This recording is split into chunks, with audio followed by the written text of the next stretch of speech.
Hello and welcome to another Doctor's Assistant 1 video, and today I'm doing a video on 5 TV shows that should come back. 5, yes, 5 TV shows that should come back. Yeah, this is just my opinion and my thoughts my thoughts as to obviously why they should come back or this and that, and if you disagree, fine, I'm not going to rob that away from you. If you agree, great.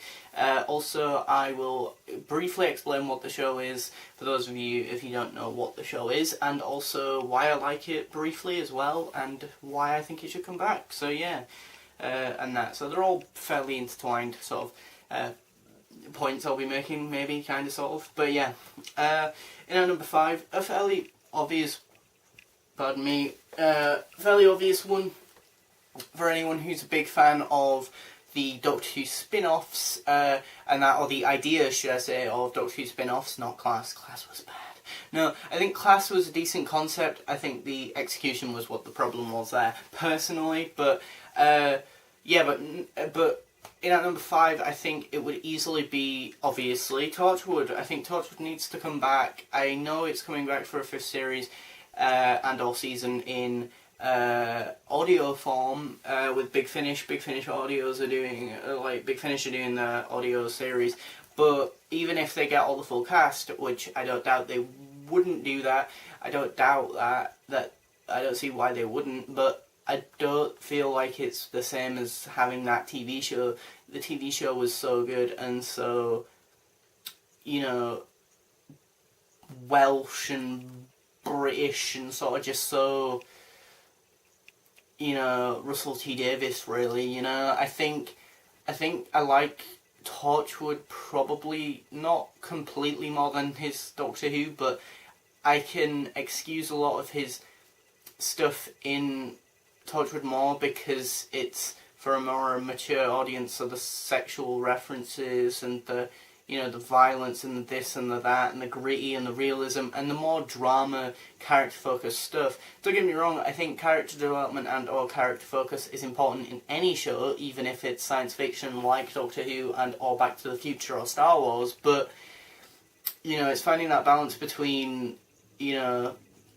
character development and things like that, like in, say, the original trilogy, but also having it back up with some of the pros of the prequels, of like having, the effects and the decent, sets and cinematography and this and that, Not that the cinematography of the original trilogy of Star Wars was bad, per se, but do you know what I mean? It's finding that balance between the two, and that. But yeah, I think Torchwood should really come back because it's about Captain Jack, one of the more developed characters in Doctor Who, easily. And I think, I think with Stephen Moffat's era, it's very sort of, glossed over the characters, but with Russell's, it's almost too drama soap-like. And again, it's finding that balance, and I think with Torchwood, as I say, I can excuse it because there's no alien-like character. I mean, Captain Jack, I don't even know if he really is an alien, he's just a person from the future, really, so, actually, in Torchwood they shot and or showed us the scene of him being on a different planet, so, he is technically an alien then, in that respect, but, from Earth. But anyway, I think the drama and the humanisation of characters and this and that and stuff is excused here more so because obviously it is Doctor Who spin-off and it is more grounded in realism. But it's like X-Files, but it's like a British version of X-Files set in Wales, basically. And I just think it should come back because not enough people know of Torchwood. I don't think it got the exposure it deserved and or the popularity it deserved moreover. And I think it has the potential to go and tell some really interesting stories still, and that with these characters still, or with new characters potentially. But In at number 4, I think IT Crowd, a sitcom about a bunch of nerds.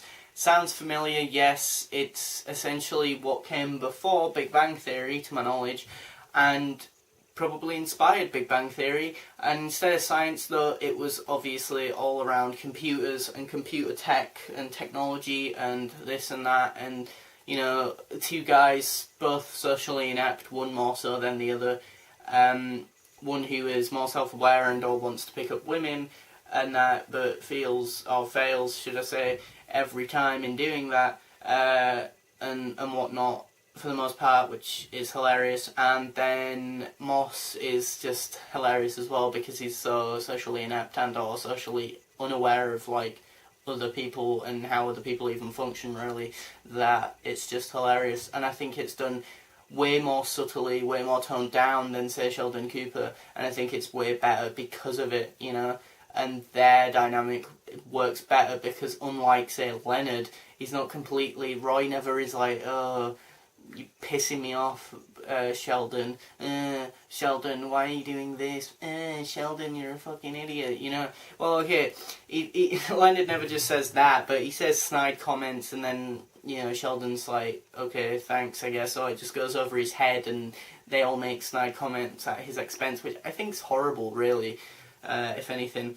But IT Crowd, yeah, and you've also got Jen as well, who, although is like the Penny character from Big Bang Theory, she's a shit ton better because she grows, there's character development, there's a great chemistry between the three of them, and it's essentially, because it's like almost like a British version of Big Bang Theory, it's quality over quantity, and I think it stopped because of maybe that reason, but also why it stopped, I have no idea, because I think where the last episode was, the big special episode they did, which was like a feature length, I think, on Channel 4 once, and that they left it in a way where it could come back maybe, but also it sort of ended on where, on the cusp of like technology really coming into fruition and really having some really interesting stuff. You could have really done some really interesting stuff. I mean, don't get me wrong, they did with that one episode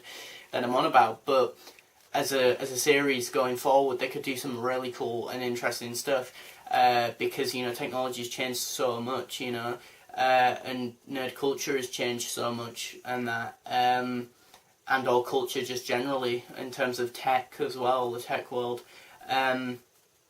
You know, so I think there's still a lot of untapped potential and stuff from IT Crowd, I think, and it's such a shame that it's not on TV and or, well, it's not on, TV in terms of new episodes and new content, but it's such a shame because I love that show. Number 3, it's an animated TV show and or cartoon by the name of Invader Zim. That got a big underground sort of cult following, and anyone who is a fan of Invader Zim is a big fan, probably, more than likely. I mean, to the point where it's probably really scary, but no, I mean, I'm getting some, ideally, Invader Zim comics from my local comic book shop guy in Shipley, and that's primarily because, again, I just love Invader Zim, the aesthetic of it. Animation wise, it looks amazing. It's creepy, it's dark, it's weird, it's eerie, and it's unnervingly weird and grotesque, but it's also feels like a cartoon as well by the same point as well. Like, it's really weird. I mean, to be fair though, the guy who created it did, before he did Invader Zim, he did a comic book strip and or series, and they were really weird as well. So I mean, the first episode of Invader Zim sees Zim harvest children's organs, so I got to watch that when I was a kid, so yay to that. But I really relate to Zim's character of being like an alien. Not the whole harvesting kids' organs thing, not quite that bit, but you know, and there's actually quite a bit of humour, and quite a lot of humour actually. It's wacky, it's crazy, it's dark, it's eerie, it's weird, it's wacky, it's like the Steven Universe of dark and weird, and that before dark and weird was a thing in animation, really. You know, it's before the popularity of Rick and Morty is before BoJack Horseman. If anything, Invader Zim probably inspired those two animations and or people behind those to go forward and do their stuff, you know. And this was aimed at kids as well, which I think is really cool. Granted, apparently when they aired it and or tested it, should I say, they did a private screening thing with a bunch of kids, and one kid just like threw up or like just bawled out crying and ran out of the screening thing, which I think is pretty hilarious. But yeah.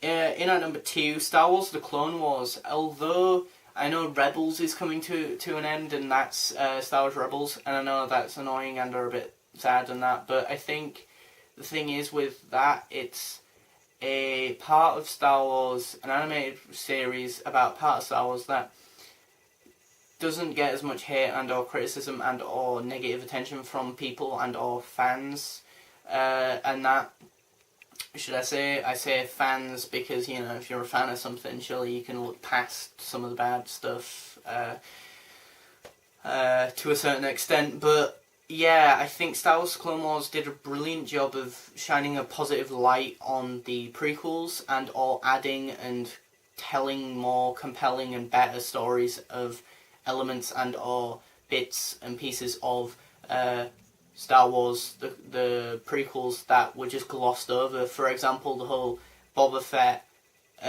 seeing his dad get killed, Jango Fett get killed in the prequels. That becomes, you know, that's the only reason why Boba Fett's even a thing in the original trilogy, because he sees his dad get killed as a kid in the prequels, right? In Attack of the Clones, Mace Windu kills Jango Fett.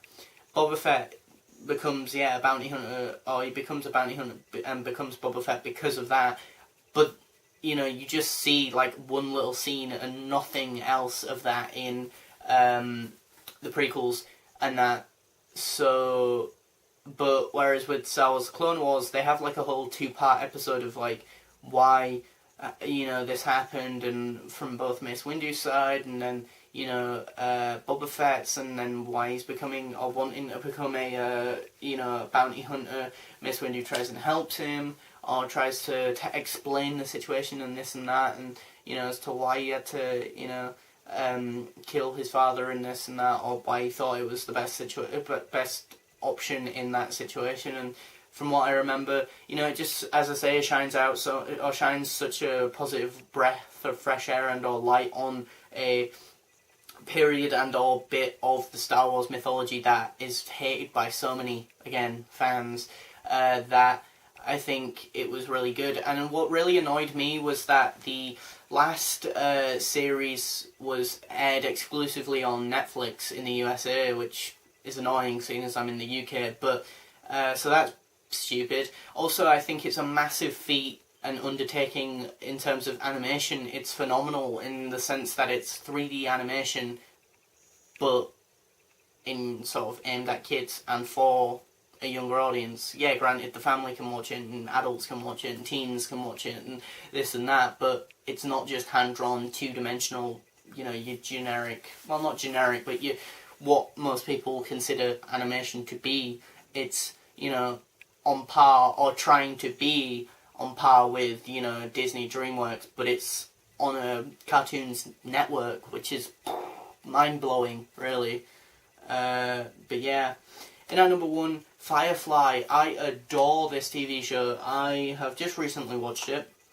It's really good, really funny, really witty, really, yeah, dark in places. Hence the reason why I was surprised it was 12, but really dark, really intense. The characters are really good. I like how, although at first I was very weirded out by the fact that there's 9 characters, but they really work well, and they all get a sufficient amount of screen time and or development here and there. But I think the thing is, the world could be explored more beyond these characters, and the characters could do and become so much more, I think, if they were given another series. Highly unlikely, I know, because Fox, let's be honest, cancelled that show because it was too, you know, a bit too extreme and a bit too out there, really, for, I think, the people who watch Fox.